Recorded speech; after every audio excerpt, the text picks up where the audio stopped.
Kam të qartë se cilin instrument do të përdor Bashkimi Evropian dhe zonja Kallas, por është e rëndësishme që ajo e shikon që është e nevojshme ndrimi i strategjisë për sa i përket dialogut ndërmjet Kosovës dhe Serbisë, ku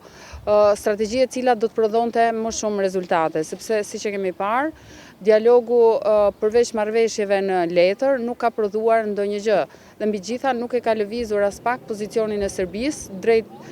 njohjes së Kosovës, por nga ana tjetër Serbia nuk është ndëshkuar në procesin e integrimit në Bashkimin Evropian, sepse në fund të ditës ky është instrumenti që ka në dorë Bashkimi Evropian të kushtëzojë antarësimin. Kushtëzimi i antarësimit lidhet edhe me një gjë tjetër, fondet e BE-s. Serbia vazhdon të përfitojë fonde të shumta nga Bashkimi Evropian dhe as kjo politik nuk është se është përdorur ndonjëherë ndaj Serbisë, sidomos kur kanë ndërmarrë veprime të cilat kanë cënuar sigurinë në Kosovë. E rëndësishme është që zonja Kallas vjen me një energji të re, vjen me një pikpamje të re për sa i përket ridizajnimit të dialogut dhe do të shohim se si do të ndodhë kjo. Theksi ishte te normalizimi jo përmes dialogut, fatkeqësisht deri më tash e vetmja alternativë që është provuar është fokusi te marrëdhëniet ekonomike apo marrëveshjet ekonomike, por që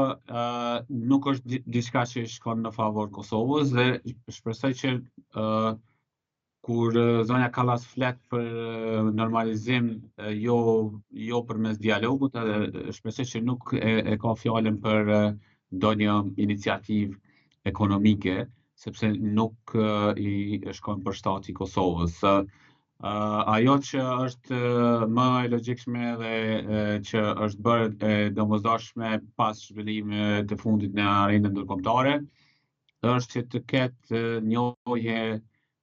të Kosovës nga BE-ja si organizat dhe BE-ja të filloj ta trajtoj